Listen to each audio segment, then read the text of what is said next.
الحمد لله الذي أنزل القرآن وهدانا به إلى عقائد الإيمان وأظهرنا هذا الدين على سائر الأديان والصلاة والسلام الأتمان في كل حين وآن وعلى سيد ولد أدنان وعلى آله وصحبه وحزبه ومن تبعهم بإحسان وجعلنا منهم یا منان یا رحمان.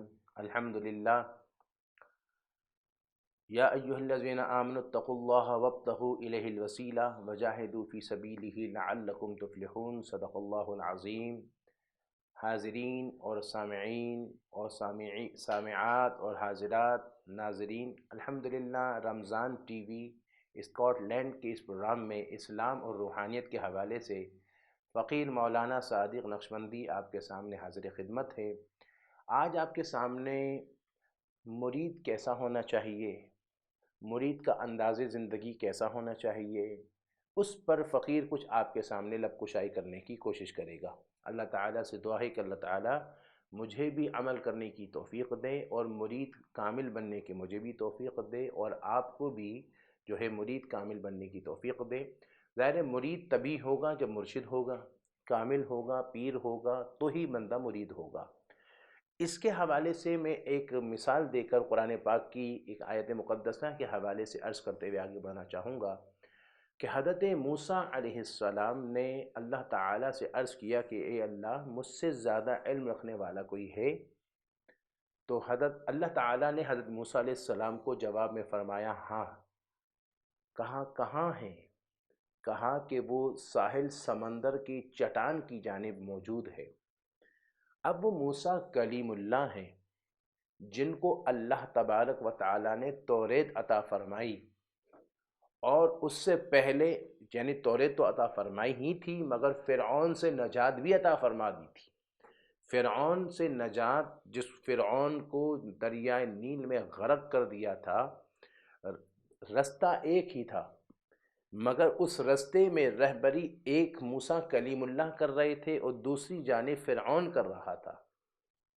اور موسیٰ کلیم اللہ کی سرپرستی میں جب اسی رستے سے جب آپ کے فالوورز جب بنی اسرائیل گزری تو اسی رستے سے گزر گئی، اور اسی کے پیچھے فرعون کا لشکر جب اس سے گزرا تو رہبری فرعون کی تھی، تو اسی رستے میں وہ ڈوب کر وہ غرق ہو گئی. تو پتہ چلا رستہ ایک ہو مگر رہبر کامل ہو تو منزل تک بندہ پہنچ جاتا ہے. رہبر اگر ناقص ہو تو پھر وہ جو ہے وہ اپنے فالوورز کو تباہ و برباد بھی کر دیتا ہے.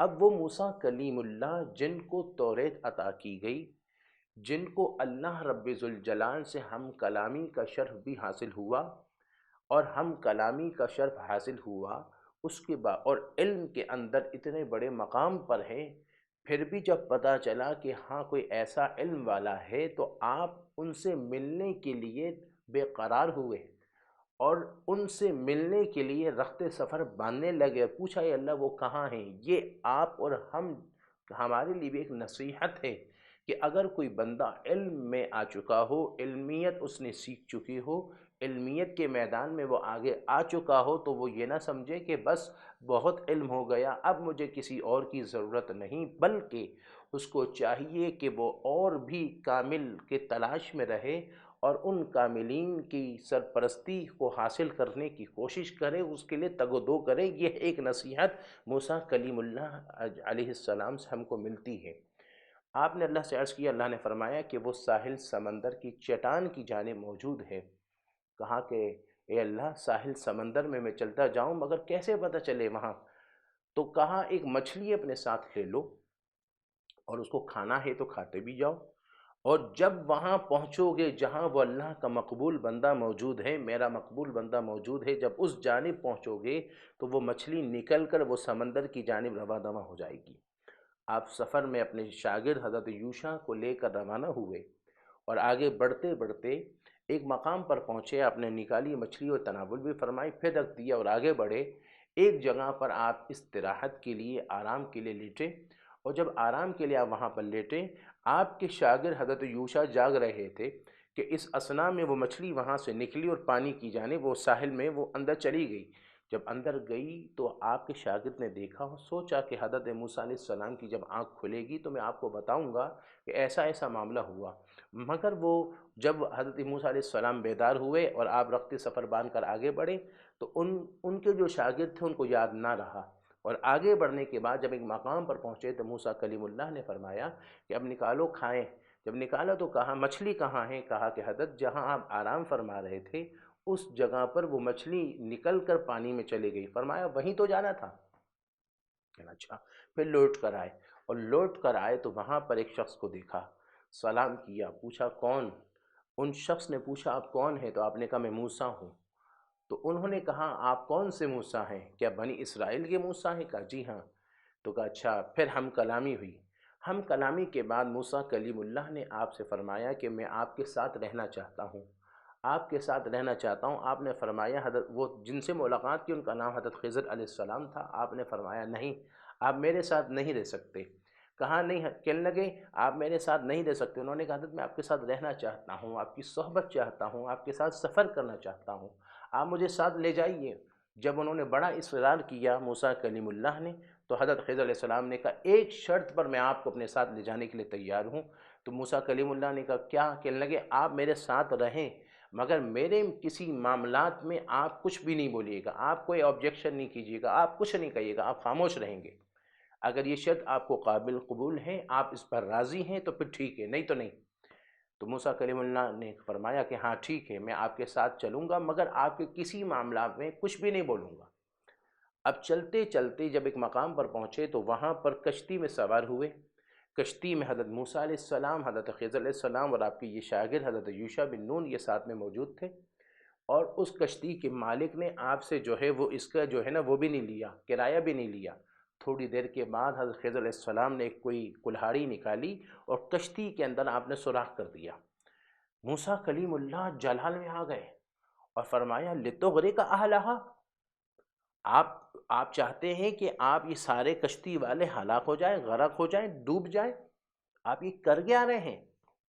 تو حضرت خضر علیہ السلام نے دیکھ کر فرمایا کہ میں نے آپ سے پہلے ہی کہا تھا کہ آپ میرے کسی معاملات میں اعتراض مت کیجیے گا، آپ کو کچھ بولنا نہیں۔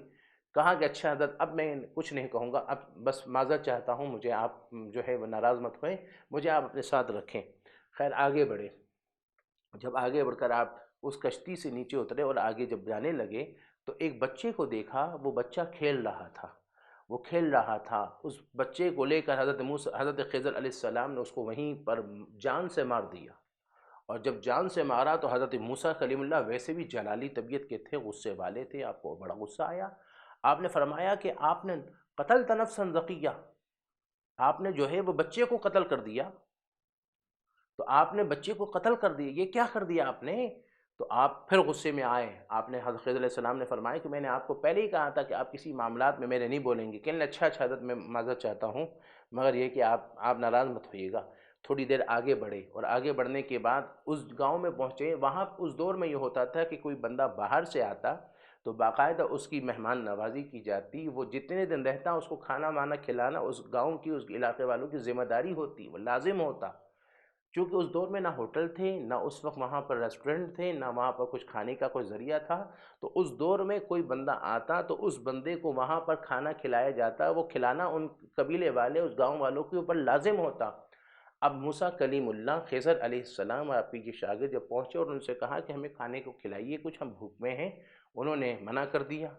اب جب منع کیا تو ایسے موقع پر اب ظاہر ہے انہوں نے احساس نہیں کیا، اور ایک دیوار تھی وہ گر رہی تھی، حضرت خضر علیہ السلام نے اس دیوار پر کوئی اسم پڑھ کر دم کیا اور وہ سیدھی ہو گئی۔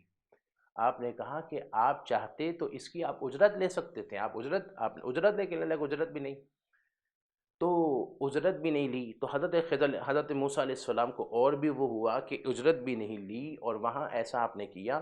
آخر کار آپ سے حضرت خضر علیہ السلام نے فرمایا کہ ھذا فراق بینی و بینک، کہ اب میرے اور آپ کے درمیان جدائیگی کا وقت آ گیا، اب آپ میرے ساتھ نہیں رہ سکتے، اس لیے جو ہے وہ اب مگر آپ کے جانے سے پہلے، آپ کو میں اپنے سے جدا کرنے سے قبل میں آپ کو بتاؤں گا راز کیا تھے۔ یہ راز کیا تھا کہ وہاں پر وہ بچہ، وہاں پر وہ کشتی کا معاملہ تھا۔ فرمایا کہ اصل میں میں دیکھ رہا تھا کہ آگے بادشاہ ظالم موجود ہے، اور وہ ظالم بادشاہ جب یہ کشتی جو اچھی کشتی آتی، بالکل صحیح سلامت کشتی آتی، اس کو وہ قبضہ کر لیتا، اس کو وہ لوٹ لیتا۔ تو ایسی صورت میں اس کشتی کے مالک نے ہم پر احسان کیا کہ ہم سے جو ہے کرایہ نہ لیا، تو میں نے چاہا کہ میں اس میں کوئی نقص پیدا کر لوں، چونکہ وہ ظالم بادشاہ کوئی نقص والی کشتی ہوتی تو اس کو ہاتھ نہیں لگاتا، اس پہ وہ قبضہ نہیں کرتا۔ تو تھوڑا سا تو نقصان ہوا تھا، مگر معاملہ یہ ہے کہ بڑا نقصان سے یہ بچ گئے کہ ایسی صورت میں وہ قبضہ کر کے وہ غصب کر لیتا تو پھر یہ کیا کرتے؟ تو تھوڑا تو نقصان ہوا، اس نے ہم پر احسان کیا کہ ہم سے کرایہ نہ لیا، تو ہم نے اس پر مہربانی کی کہ تھوڑا سا نقصان کر کے بڑے نقصان سے بچا دیا۔ کا یہ وجہ تھی کہ میں نے یہ جو ہے نا، یہ جو میں نے باقاعدہ جو ہے وہ وہاں پر کلاڑی لگا کر جو ہے وہ میں نے اس میں سوراخ کر دیا تھا۔ حضرت موسیٰ علیہ السلام کا اچھا یہ بات تو سمجھ میں آئی، مگر آپ نے بچے کو جان سے مار دیا۔ آپ نے جب یہ فرمایا تو فرمایا اصل بات یہ ہے کہ وہ بچہ جو ہے نا بڑا ہوتا، تو بچہ بڑا ہونے کے بعد وہ کفر پر آتا، اور جب کفر پر کافر ہوتا تو اس کے ماں باپ بھی اس سے اتنی محبت کرتے کہ وہ بھی اس کی محبت میں کافر ہو جاتے، اور کافر ہو جاتے تو اس صورت میں وہ خود تو بچہ تباہ ہو جاتا، اس کے ماں باپ بھی کفر میں تباہ ہو جاتے، اور کفر کے اندر جو ہے ایسے سرکش ہو جاتے کہ تباہ و برباد ہو جاتے۔ تو اس لیے مجھے رب کی طرف سے الہام ہوا، حکم ہوا تھا، تو میں نے اس بچے کو مار دیا۔ اب کیا ہوگا کہ اللہ رب ذوالجلال اب ان ماں باپ کو بیٹی عطا فرمائے گا، اور وہ بیٹی جو ہے وہ آگے بڑھ کر جب بڑی ہوگی تو اس کی شادی جو ہوگی وہ ایک نبی سے ہوگی، اور اس سے نبی سے جو ہے وہ اولاد ہوگی، وہ بیٹا ہوگا، اللہ اس کو بھی نبوت عطا فرمائے گا۔ چلو ٹھیک ہے کہ کچھ گیا ہے، مگر اس کو جو بیٹی ملے گی، اس کے شوہر جو ملے گا وہ نبی ملے گا، اور وہ نبی سے جو اولاد ہوگی وہ بھی بیٹا ہوگا، اور وہ بیٹا بھی نبی ہوگا۔ تو اللہ اس سے کچھ لے رہا ہے، اس سے بڑھ کر بڑی نعمت دے بھی رہا ہے۔ تو یہاں ایک بات یہ پتہ چلی کہ خضر علیہ السلام جو الہام اور اسرار الہی کے ایسے واقف کار تھے کہ آپ بتا رہے ہیں کہ یہ بچہ بڑا ہو کر کافر ہوگا، اس کے کفر کے بعد، اس کی کفر میں یہ بچے کے ماں باپ بھی کافر ہوں گے، اس لیے یہ کیا ہوگا، آگے کیا ہوگا، یہ غیب ہے، مگر اللہ کی عطا سے غیب، حضرت خضر علیہ السلام غیب کی باتیں بتا بھی رہے ہیں، اور یہاں تک بتا رہے ہیں کہ اس کو مارنے کے بعد، بچے کو مارنے کے بعد، اس کو جو اللہ تعالیٰ اس کے ماں باپ کو بیٹی دے گا، اور بیٹی بڑی ہو کر اس کی شادی ایک نبی سے ہوگی، اور نبی سے جو بچہ ہوگا وہ بیٹا وہ بھی نبی ہوگا۔ یہ سارے آئندہ کے معاملات کے بارے میں خضر علیہ السلام بتا رہے ہیں۔ جب خضر علیہ السلام بتا سکتے ہیں آئندہ کے معاملات کے بارے میں، تو حضور علیہ السلام آئندہ کے معاملات کے بارے میں کیوں نہیں بتا سکتے؟ جب خضر علیہ السلام بتا سکتے ہیں آئندہ کے معاملات کے بارے میں جو غیب ہیں، آئندہ جو ہونے والا معاملہ وہ غیب ہے، وہ پوشیدہ ہے، وہ آپ اور ہم سے چھپا ہوا ہے، کل کیا ہوگا، کل کیا معاملات ہوں گے، ہم سے چھپا ہوا ہے۔ تو جو چیز چھپی ہوئی ہو، پوشیدہ ہو، وہ غیب ہوتی ہے، اور خضر علیہ السلام جب غیب کو جانتے ہیں تو حضور علیہ السلام بھی اللہ کی عطا سے غیب جانتے ہیں، چونکہ آئندہ کے معاملات خضر علیہ السلام بھی بتا رہے ہیں، تو اللہ کے نبی حضور علیہ السلام بھی آئندہ کے معاملات بتاتے ہیں۔ اب کیا ہوا کہ اچھا یہ تو بات سمجھ میں آئی، مگر آپ نے یہاں ان گاؤں والوں نے جنہوں نے نہ کھلایا، نہ کھانا کھلایا، نہ احساس کیا، اور آپ نے انہی کا جو ہے وہ جو ہے وہ اجرت طے کر لیتے، اجرت طے کر وہ دیوار کو صحیح کرنے کی اجرت کر لیتے، اور اس سے جو پیسے آتے اس کو ہم استعمال بھی کر سکتے تھے، آپ نے اجرت بھی نہیں لی۔ تو آپ نے فرمایا بات یہ ہے کہ یہ جو دیوار ہے یہ کسی وقت بھی گر جاتی، اور اس دیوار کے نیچے خزانہ موجود ہے، اور وہ جو خزانہ موجود ہے وہ یتیم بچوں کا خزانہ ہے، اور ان کا باپ نیک تھا، اور ایسی صورت میں اگر یہ خزانہ دیوار گرتی، خزانہ ظاہر ہوتا، تو بچے تو ابھی چھوٹے ہیں، اور اس صورت میں ان کے جو گاؤں والے ہیں وہ اس خزانے کو لوٹ لیتے، اٹھا لیتے، یتیموں کو نہیں ملتا۔ اب باپ نیک تھا، تو اس کی برکت سے اللہ نے چاہا کہ یہ دیوار واپس صحیح سلامت کر دی جائے، تاکہ یہ بچے جب بڑے ہوں تب یہ جو ہے راز ظاہر ہو، اور یہ خزانہ جو ہے وہ بچوں کو جب بڑے ہو جائیں تو مل جائیں، ابھی یہ بچے کمزور ہیں، ان پر غصب کیا جا سکتا ہے۔ پھر مفسرین فرماتے ہیں کہ وہ جو قرآن نے کہا کہ ان کا باپ نیک تھا، اس سے مراد 8ویں پشت میں ان کا باپ نیک تھا۔ اب سوچئے 8ویں پشت میں اگر باپ نیک ہو تو اس کی برکتیں اولاد کو ملتی ہیں۔ اس سے کیا ثابت ہوتا ہے؟ اس سے یہ ثابت ہوتا ہے کہ اگر جو ہے اگر نیک کی اولاد ہو تو نیکوں کو تو برکتیں ملتی ہیں، مگر ان سے نسبت اور ان سے خونی رشتہ ہونے پر اللہ ان کی اولادوں میں بھی برکت عطا فرما دیتا ہے۔ پھر کہا یہ بات تھی اور یہ اس وجہ سے آپ کا اور ہمارا آگے جو ہے سفر برقرار نہیں رہے گا، اس لیے آپ جدا ہو جائیں۔ یہاں سے مفسرین نے تو اپنی جو ہے تفسیر بیان کی، مگر صوفیہ فرماتے ہیں یہ سبق ہے مرید کو مرشد کے حوالے سے، کہ مرشد کے ساتھ اگر بندہ مرید رہے تو جیسے خضر علیہ السلام کے ساتھ میں موسیٰ کلیم اللہ رہے، تو موسیٰ کلیم اللہ کے لیے آپ نے فرمایا تھا کہ آپ خاموش رہیے گا، آپ اعتراض نہیں کیجیے گا، آپ کچھ نہ بولیے گا، بلکہ جیسا میں کر رہا ہوں آپ مجھ پر اعتراض نہ کیجیے گا۔ اسی طرح مرید کے لیے یہ حکم ہے کہ مرشد کے معاملات میں کسی بھی حوالے سے اعتراض نہ کرے، نہ چوں کرے، نہ چراں کرے، نہ اعتراض کرے، چونکہ اس کے اس طرح کے اعتراضات کرنے پر اس کی روحانیت بھی سلب ہو جاتی ہے اور وہ بندہ بالکل زیرو پوائنٹ پر آ جاتا ہے۔ اسی لیے مرید کو چاہیے کہ وہ حضرت خضر علیہ السلام و موسیٰ کلیم اللہ کے سبق کو ملحوظ رکھے، اور ملحوظ رکھتے ہوئے جو ہے وہ آگے جو ہے اسی طریقے کے مطابق آگے بڑھیں اور اعتراض نہیں کرنا چاہیے۔ چونکہ صوفیہ فرماتے ہیں کہ مرید کو مرشد کے ہاتھ میں ایسا ہونا چاہیے جیسے کہ ایک جو ہے وہ میت کو غسال کے ہاتھ میں، کہ غسال کے ہاتھ میں جس طرح میت ہوتی ہو تو اس کو اپنا کوئی اختیار نہیں ہوتا، بلکہ وہ غسال جیسے چاہے اس کو استعمال کرے، اس کا ہاتھ اٹھائے، اس کو جیسے چاہیں وہ استعمال کریں، یعنی استعمال سے مراد اسی طرح، مگر میت کو اپنی ذات پر اختیار نہیں ہوتا۔ اسی طرح مرید کو اپنے ذات پر جب وہ ہاتھ میں ہاتھ دے دے، ہاتھ میں ہاتھ دینے کے بعد اس کو اپنی ذات پر اختیار نہیں ہونا چاہیے۔ کیوں؟ وجہ یہ ہے کہ بیعت کا معنی بیچ دینا، بیعت کا معنی بیچ دینا، مقصد یہ ہے کہ یہ مرید اپنے آپ کو مرشد کے حوالے بیچ دیتا ہے۔ اچھا بیچتا ہے تو اب سوال یہ ہے کہ ہم نے کسی چیز کو بیچا تو کسی چیز کے عوض بیچا نا، کسی چیز کے عوض بیچا، تو مرید نے کیا بیچا، اس کو اس کے عوض کیا ملا؟ قرآن فرماتا ہے ان اللہ اشتری من المؤمنین انفسهم واموالهم بان لهم الجنہ، اللہ نے مومنوں کے جان اور مال کے ذریعے مال خرید لیا جنت کے بدلے میں، یعنی یہ اس مرید نے اپنے آپ کو بیچ دیا، اپنی جان بیچ دی، مرید نے اپنے آپ کو حوالے کر دیا، بِأَنَّ لَهُمُ الْجَنَّةِ، اس کے بدلے میں اس کو اللہ جنت عطا فرمائے گا۔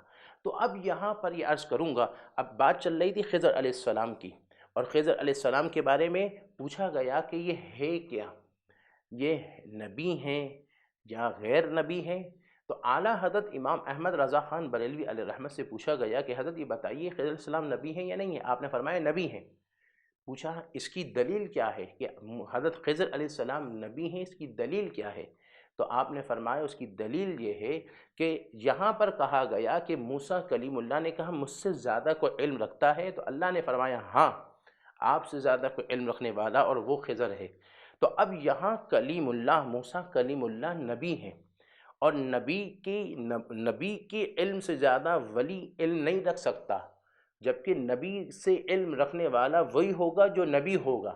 تو اسی لیے مفسرین نے فرمایا کہ یہاں خضر علیہ السلام کے بارے میں آیا کہ اللہ نے فرمایا کہ وہ آپ سے زیادہ علم رکھتے ہیں، تو اس سے مراد یہ ہے کہ وہ خضر علیہ السلام علم تبھی زیادہ رکھ سکتے ہیں جبکہ وہ خود بھی نبی ہوں، کیونکہ ولی نبی کے علم سے زیادہ نبی جو ہے، نبی کے علم سے زیادہ وہ ولی علم نہیں رکھ سکتا۔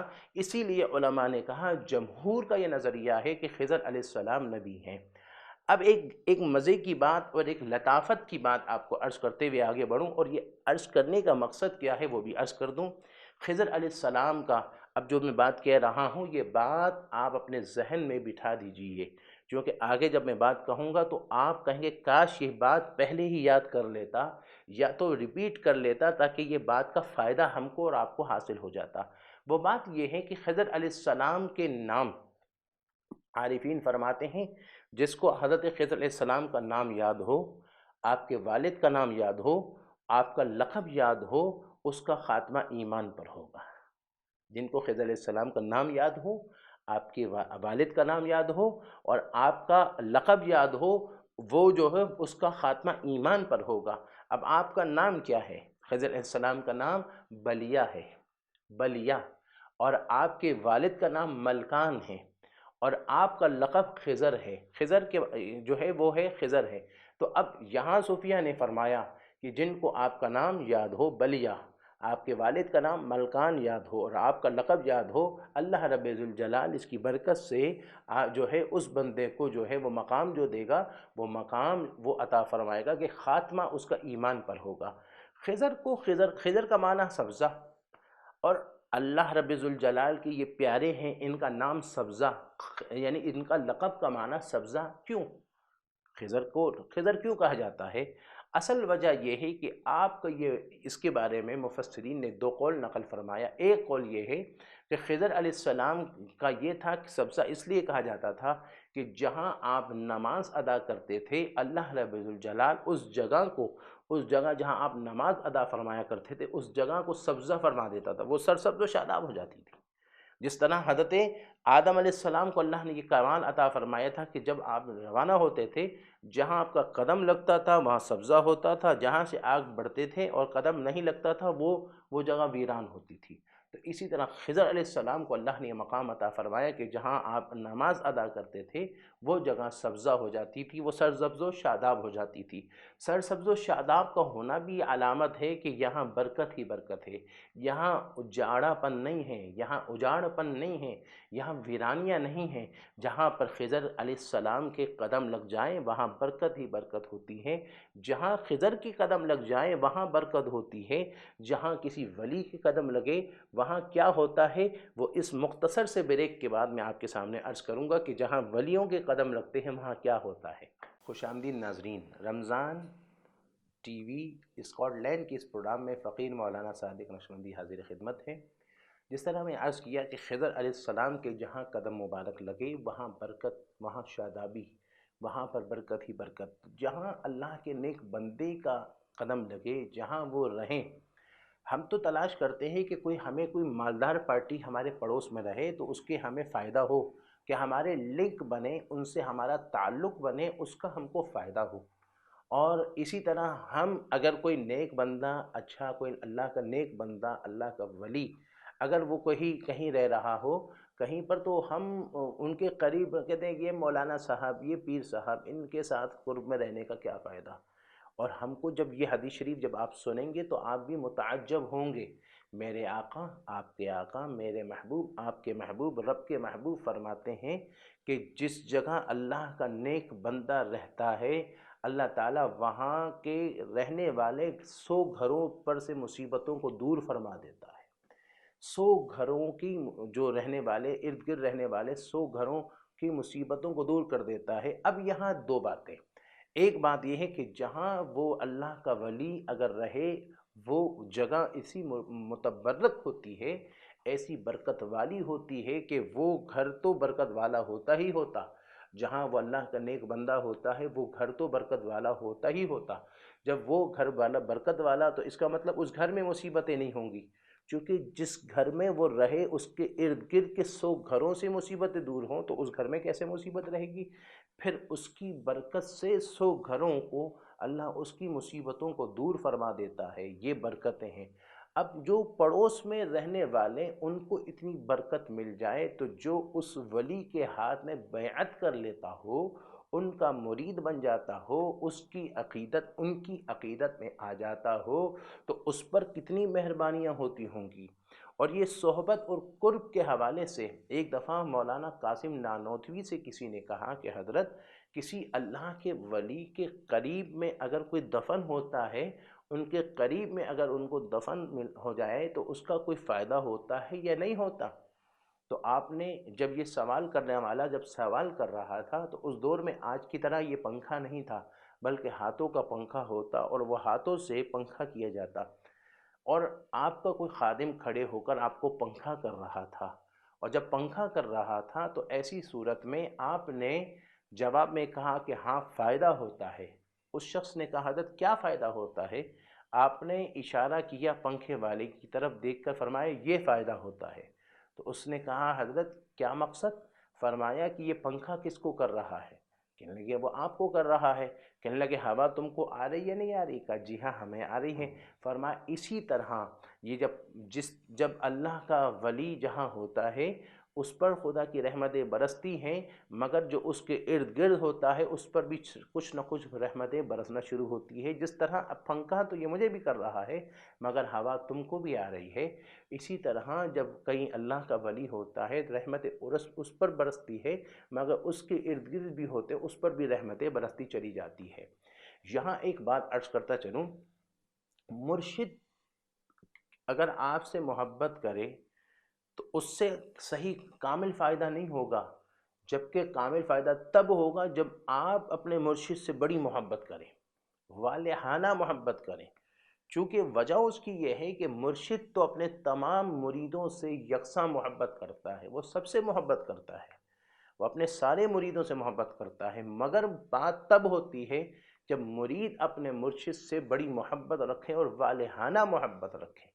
اور والہانہ جب محبت رکھتا ہے اور اس محبت میں جتنا وہ جو ہے وہ عاشق بن جاتا ہے، جتنا وہ ڈوبتا جاتا ہے، اتنا اس پر مہربانیاں بڑھتی چلی جاتی ہیں.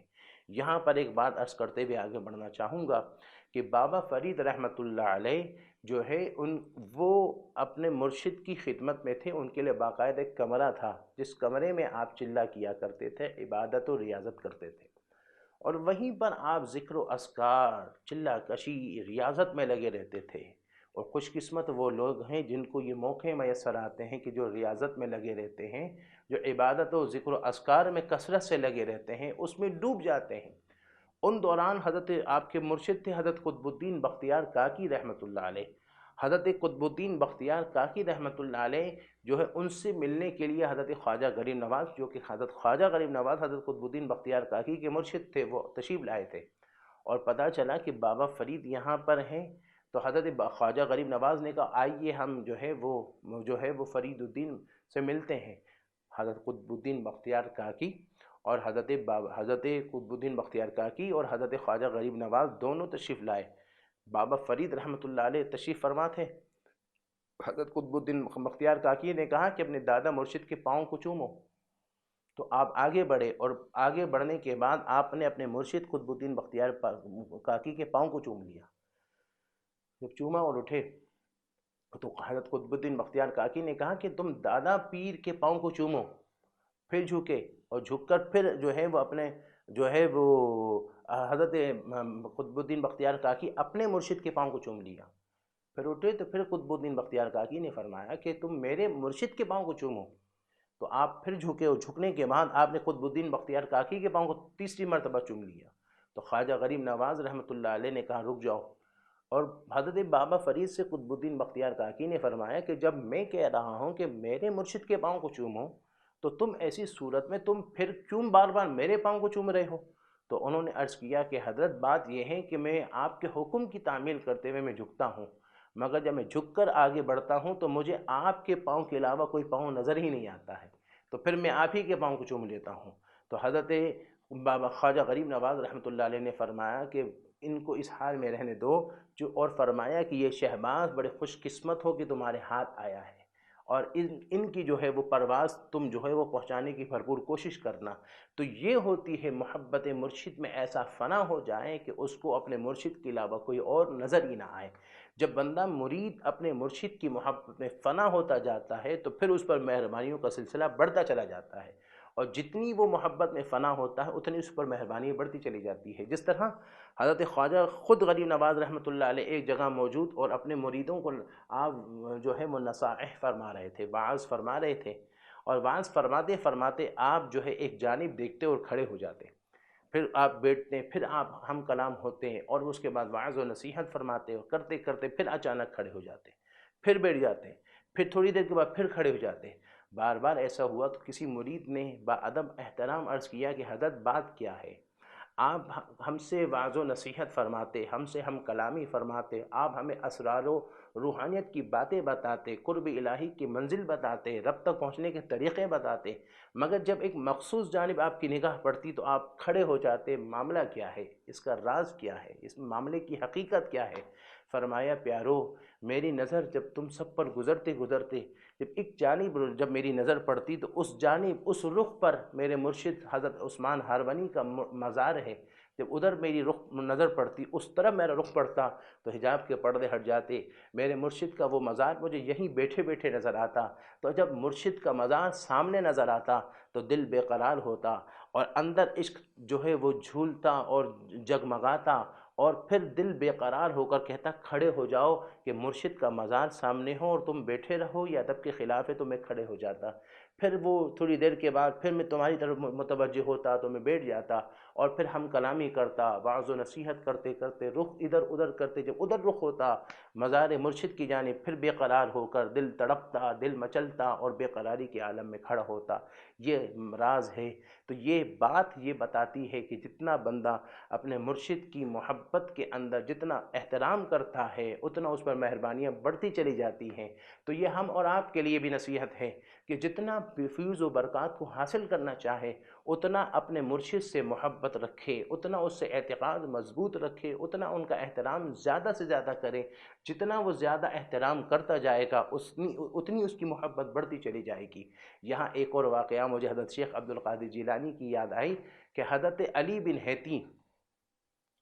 بن حیتی نے حضرت شیخ عبد القادر جیلانی کی دعوت کی، اور چونکہ حضرت علی بن حیتی بیمار ہو گئے تھے اور بیمار ہوئے تو حضرت شیخ عبد القادر جیلانی کی جو پتہ چلا تو آپ عیادت کے لیے تشریف لے کر آئے، اور جب عیادت کے لیے تشریف لے کر آئے تو ایسے موقع پر حضرت علی بن حیتی نے اپنے شاگرد اپنے مرید علی جوسقی سے فرمایا کہ ان کی تواضع کی جائے۔ تو تواضع کے لیے اب انہوں نے کچھ جو لوازمات تھے وہ لیے۔ اب اندر ایک امتحان شروع ہوا کہ میں سب سے پہلے میں یہ جو بھی تواضع کا جو کچھ بھی مہمان نوازی کا سامان میں کس کے سامنے رکھوں، اپنے مرشد کے سامنے رکھوں یا شیخ عبد القادر جیلانی جو ان کے مرشد ہیں ان کے سامنے رکھوں؟ ایک طرف تو دل کہتا کہ پہلے مرشد کے سامنے یہ جو تواضع کا جو سامان کھانے کا رکھوں، اور ایک طرف دل کہتا کہ میرے مرشد کے مرشد اولیاء اللہ کے سردار ان کے سامنے رکھوں۔ دل بے قرار، دیگر افراد بھی موجود ہیں۔ علی جوسقی کہتے ہیں دل اضطراب میں کروں تو کیا کروں۔ اس اثنا میں آگے بڑھ کر میں نے اس طرح رکھا کہ دونوں ایک ساتھ جا کر رکھا کہ حضرت شیخ عبد القادر جیلانی کے سامنے بھی تواضع کا سامان اور حضرت علی بن حیتی کے سامنے بھی تواضع کا سامان جو بھی مہمان نوازی کا سامان رکھا تاکہ کوئی بے ادبی نہ ہو۔ حضرت شیخ عبد القادر جیلانی نے دیکھا، فرمایا تمہارا مرید بڑے کام کا مرید ہے، بڑا کام کا مرید ہے کہ ادب ایسا کرتا ہے۔ تو حضرت علی بن حیتی نے عرض کیا کہ حضرت یہ میرا مرید ہے، اس کو جہاں تک سبق دینا تھا، جہاں تک منزل طے کرانی تھی وہ میں نے طے کرا دی ہے۔ اب یہ ہے کہ آگے کے لیے میں چاہتا ہوں آپ قبول فرمائیے اور آپ طے کرائیے۔ اب دیکھیے یہاں اولیاء کے سردار اور مرشد کہہ رہے ہیں آپ طے کرائیے، تو ایسی صورت میں تو مرید کو جھوم جھامنا چاہیے کہ واہ واہ اولیاء اللہ کے سردار کے بارگاہ میں میرے مرشد پیش کریں، کتنا کرم ہو جائے گا، کتنی مہربانی ہو جائے گی۔ مگر علی جوسقی نے جب سنا کہ مرشد اب مجھ کو اپنے سے جدا کر رہے ہیں اور اب مجھ کو اپنے سے جدا کر کے ان کے حوالے کر رہے ہیں، اب مرشد کی دوری بے قراری برداشت نہ ہوئی، ایک سائیڈ میں جا کر بیٹھ گئے، رونے لگے، آنکھیں اشکبار ہوئی، اور اس اشکباری کی کیفیت کے اندر آنکھوں سے آنسو بہنے لگے۔ ایک طرف بیٹھے شیخ عبد القادر جیلانی نے دیکھا اور فرمایا علی بن حیتی اس کو اپنے پاس ہی رکھو، جو کہ جس بستان سے اس نے منہ لگا لیا ہے اب اس کو کسی اور بستان کی ضرورت نہیں۔ یہ کہہ کر یہ اشارہ دیا، اور یہ آپ اور ہمارے لیے بھی ہے کہ مرشد ہوتا ہے، مرید کو چاہیے کہ کتنا ہی بڑی شخصیت ہو مگر اپنے مرشد سے ایسا وابستگی رکھے، ایسی وابستگی رکھے کہ اس کو اپنے مرشد کے علاوہ کوئی اور نظر ہی نہ آئے۔ جب ایسی وابستگی کامل ہوگی تب جا کر اس پر مہربانی بھی کامل ہوتی چلی جائے گی۔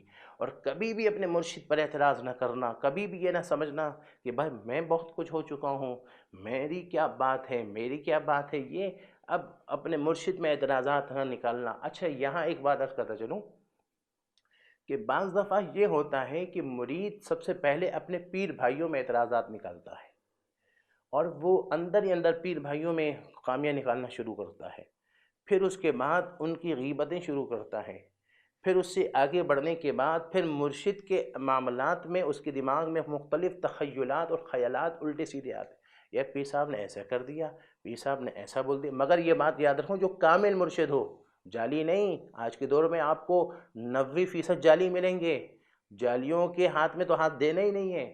جو کامل ہو ان کے ہاتھ میں جب ہاتھ دو تو پھر اس کے بعد چھوڑنا نہیں ہے، ان کا ہاتھ چھوڑنا نہیں ہے۔ مگر پھر یہ ہے کہ پھر اس میں اعتراضات کہ بھئی اب تو میں ہو گیا ہوں بہت کچھ، اور یہ کہہ کر پھر اپنا جو ہے نا ان سے پھر پستی ان سے پیچھے ہٹنے لگ جاتا ہے۔ جس طرح کہ حضرت جنید بغدادی رحمۃ اللہ علیہ، حضرت جنید بغدادی رحمۃ اللہ علیہ کا ایک مرید تھا، ماشاءاللہ جو ہے ریاضت کرتا تھا، محنت کرتا تھا، مشقت کرتا تھا، اور اس محنت و مشقت اور ریاضت کرتے کرتے اس پر اتنی کرم نوازی ہو گئی کہ ماشاءاللہ ولایت کے درجے پر پہنچ گیا۔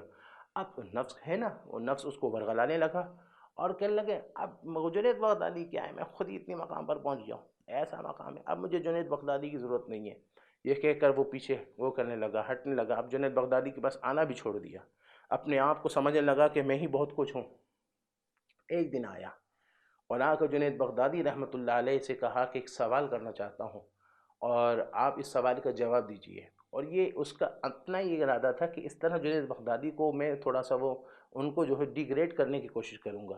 یہ سوچ کر جب سوال کرنا چاہا تو آپ سے جب اس نے سوال کیا تو آپ نے کہا کہ اس کا میں تمہیں معنوی جواب دوں یا پھر اس کا جو ہے وہ میں تم کو جو ہے وہ میں حقیقی جواب دوں؟ اس نے کہا دونوں دیجیے۔ آپ نے کہا پہلا جواب تو یہ ہے کہ یہ مرشد ہوتا ہے جو تمہیں طے کرا کر ایک منزل تک پہنچاتا ہے اور تم پھر اس پر اعتراض کرتے ہو، اور کہا حقیقی جواب یہ ہے کہ تم سے اب ہم ولایت چھین لیتے ہیں، اب تم سے ہم ولایت چھین لیتے ہیں۔ جب یہ کہا تو اسی وقت اس کا چہرہ جو نورانی تھا سیاہ ہو گیا، چونکہ اللہ والوں کا چہرہ نورانی ہوتا ہے، چونکہ ان کا باطن نورانی ہوتا ہے۔ اور حدیث شریف میں آتا ہے من کثر صلاۃ باللیل حسن وجہہ بالنہار، جو راتوں کو کثرت سے نمازیں پڑھتا ہے اللہ اس کے دن میں اس کے چہرے کو روشن کر دیتا ہے۔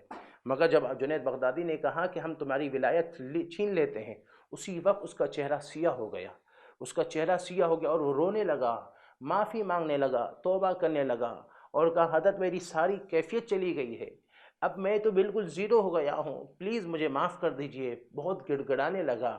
تو آپ نے پھر ایک نگاہ ڈالی، چونکہ اللہ کی شراب نظر سے پلا دیا، میں تو ایک گناہ گار تھا صوفی بنا دیا۔ تو ایک نگاہ ڈالی اور واپس وہ کیفیت واپس آ گئی، اور فرمایا کہ آ گئی ہے وہ کیفیت، اب یہ ہے کہ یاد رکھنا جو اللہ والے ہوتے ہیں ان اسرار کے مالک ہوتے ہیں، انوار ان کو اللہ عطا فرماتا ہے، اور جب کوئی ان پر اعتراض کرتا ہے تو اللہ والے جب ناراض ہوتے ہیں تو وہ سب چیزیں سلب ہو جاتی ہیں، وہ سب چیزیں اس سے چھن جاتی ہیں، اور وہ بندہ تباہ و برباد ہو جاتا ہے۔ اور پھر اس نے جب معافی مانگی تو پھر آپ نے پھر اس کو عنایت فرما دیا۔ تو اسی طرح یاد رکھنا کہ ایک لیول یہ ہوتا ہے کہ بندہ اپنے پیر بھائیوں پر اعتراضات کرتا ہے، ان میں ہی کچھ نہ کچھ جو ہے خامیاں نکالتا ہے، پھر ان کے بارے میں غیبتیں، پھر اپنے پیر کے بارے میں غیبتیں کرتا ہے۔ پھر یہ ہوتا ہے کہ اگر اس سے اپنے آپ کو بچایا اور بچا کر نکلنے کی کوشش کرے تو پھر جب آگے بڑھتا ہے اور وہ شریعت کے مطابق چلنے لگتا ہے تو اندر تکبر کی کیفیت بھی آنا شروع ہو جاتی ہے، یار میں کچھ ہو گیا ہوں، میں کچھ بن گیا ہوں، میرا کچھ مقام بن گیا۔ وہی تکبر، وہی چیزیں اس کو پھر پستی کی طرح لے کر آتی ہے۔ تو اس صورت میں بندہ یہ سوچے کہ میں کچھ بھی نہیں ہوں، یہ سب میرے مرشد کی نگاہ کرم کی برکتیں ہیں، ان کے فیوز و برکات کی برکتیں ہیں کہ یہ سب نوازشات تو ان کی برکت سے ملی ہے، میرا خود کچھ بھی نہیں ہے، یہ کہہ کر اپنے آپ کو دلاسا دیں۔ ورنہ کیا ہوتا ہے کہ جو کچھ بھی ہوتا ہے آہستہ آہستہ سب ختم ہونے لگتا ہے اور وہ بندہ تباہ و برباد ہوتا چلا جاتا ہے۔ تو مرید کو چاہیے کہ وہ اپنے مرشد پر کامل یقین رکھے اور ان کا دیا ہوا سبق پر محنت کرنا شروع کر دے، اور اس کے ساتھ ساتھ ایسا ہونا چاہیے کہ یہ بہت مشہور واقعہ ہے کہ محمود غزنوی ایک دفعہ آپ نے فرمایا کہ یہ جتنے موتیاں ہیں جو چاہے لے لے، جو چاہے لے لے، یہ کہا تو لوگ آگے بڑھے، وزراء آگے بڑھے اور انہوں نے موتیاں اٹھانا شروع کر دی، ہیرے اٹھانا شروع کر دیے، اور محمود غزنوی آگے بڑھے، گھوڑے میں آگے بڑھے تو پیچھے دیکھا تو ایاز آ رہا ہے، تو کہا ایاز جب میں نے اعلان کر دیا یہ موتی، یہ ہیرو جواہرات جس کو جتنا چاہے لے لو، تو آپ نے عرض کیا، ایاز نے عرض کیا کہ حضرت لوگوں کو موتی چاہیے تھے، مجھے تو موتی والا ملا ہوا ہے، تو مجھے موتی کی کیا ضرورت ہے؟ تو یہ نصیحت، یہ فصیحت، یہ اس بات کی علامت ہے کہ بندے کو چاہیے کہ وہ مرشد سے ایک وابستگی ایسی رکھے اور یہ کہے کہ میرا مرشد راضی ہوا تو سب کچھ مل جائے گا، اگر یہ ناراض ہوا تو سب کچھ تباہ و برباد ہو جائے گا۔ یہاں ایک بات عرض کروں کہ محمود غزنوی کے جو بیٹا تھا، ان کا نام ایاز جو تھے، ایاز جو وزیر تھے نا، ان کے بیٹے کا نام محمد تھا، اور محمود غزنوی نے ایک دفعہ ایاز کے جو بیٹے محمد کو مخاطب کرتے ہوئے فرمایا، اے محمد کی، جب محمد نام لے لیا بلکہ کہا اے ایاز کے بیٹے ادھر آؤ۔ تو ایاز نے جب سنا کہ میرے بیٹے کا نام آج جو ہے وہ نہیں لیا، بلکہ سلطان نے جو ہے وہ کہا اے ایاز کے بیٹے کر کے بلائے، شاید کوئی بات بری لگی ہو، کسی بات پر ناراض ہو گئے ہوں، اس وجہ سے آج میرے بیٹے کا نام تک نہیں لے رہے۔ تو عرض کیا کہ بادشاہ سلامت، کوئی غلطی ہو گئی ہے، کوئی کوتاہی ہو گئی ہے کہ آپ میرے بیٹے کا نام تک نہیں لے رہے ہیں، کوئی غلطی ہو گئی ہے؟ تو آپ نے فرمایا غلطی کی بات نہیں ہے، بات یہ ہے کہ اس کا نام جو ہے وہ محمد ہے، اور میں یہ نام کی تعظیم کرتا ہوں، اور جب میں نے نام لینا چاہا تو میرا وضو نہیں تھا، تو ایسی صورت میں بغیر وضو میں کیسے نام لے سکتا تھا؟ اس لیے جو ہے وہ میں نے ایاز کے بیٹے کہا تھا کہ اے ایاز کے بیٹے، تاکہ ادب اتنا ملحوظ رہنا ہوتا ہے۔ اور یہی ایک بات اور عرض کرتے چلوں کہ پھر کیا ہوتا ہے کہ جب بندہ جب عزت اور شہرت حاصل کرتا ہے تو اس کے مخالف بھی ہو جاتے ہیں، اس کے حاسد بھی ہو جاتے ہیں، اور وہ حاسد اور مخالف اس کو جو ہے اس کے خلاف سازشیں کرنا شروع کر دیتے ہیں۔ اب یہی ہوا، حضرت جو ہے ایاز کے خلاف سازشیں شروع ہو گئی، اور بادشاہ کو ورغلانے کی کوشش کی گئی کہ دیکھیں یہ اپنے گھر میں روزانہ یہاں سے کچھ مال لے جاتا ہے، چھپاتا ہے، اس طرح اس نے بہت سارا مال جمع کیا، اور اس کے پاس صندوق ہے، اس کے اندر وہ ہے، اور ایسا اس نے چھپایا ہوا ہے۔ تو محمود غزنوی نے کہا کہ چلو آج چلتے ہیں۔ دروازہ کھٹکھٹایا تو اندر سے کھلا نہیں، تو بادشاہ نے کہا دیکھو، وہ ساتھ میں وزیروں نے کہا دیکھا وہ مال سمیٹ رہا ہے، وہ مال چھپا رہا ہے۔ تھوڑی دیر کے بعد دروازہ کھلا تو سب اندر جا کر جھانکنے لگے، دیکھنے لگے کیا ہے۔ اسی اثنا میں جو ہے وہ جھانک کر جب دیکھنے لگے تو اسی اثنا میں جو ہے وہ ایک دیکھا صندوق ہے، صندوق دیکھا تو ایاز سے کہا کھولو، تو ایاز نے کہا بادشاہ سلام چھوڑے نہیں کھولیں، تو کہا دیکھیں اسی میں تو مال چھپا ہوا ہے۔ جب بڑا اصرار کیا تو کہا کھولو، جب کھولا تو اندر پھٹا پرانا جو ہے چپل رکھی تھی، پھٹے پرانے کپڑے تھے۔ کہا ایاز یہ کیا معاملہ ہے؟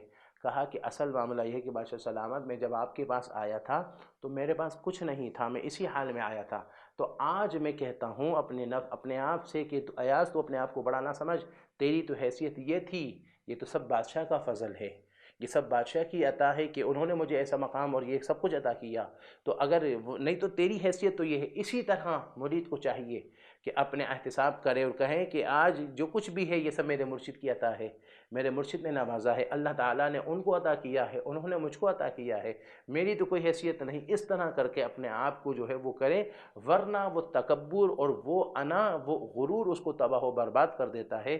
تو اس لیے کوشش کریں اللہ والوں کی صحبت میں رہیں، مرشد سے وابستگی رکھیں، کامل پیر کی تلاش کریں، اور کامل پیر کی تلاش کر کے اس کے دیے ہوئے سبق پر چلنے کی کوشش کریں۔ اللہ تعالیٰ سے دعا ہے کہ اللہ تعالیٰ ہم سب کو کامل عامل اور جو ہے وہ کامل مرید بننے کی توفیق عطا فرمائے۔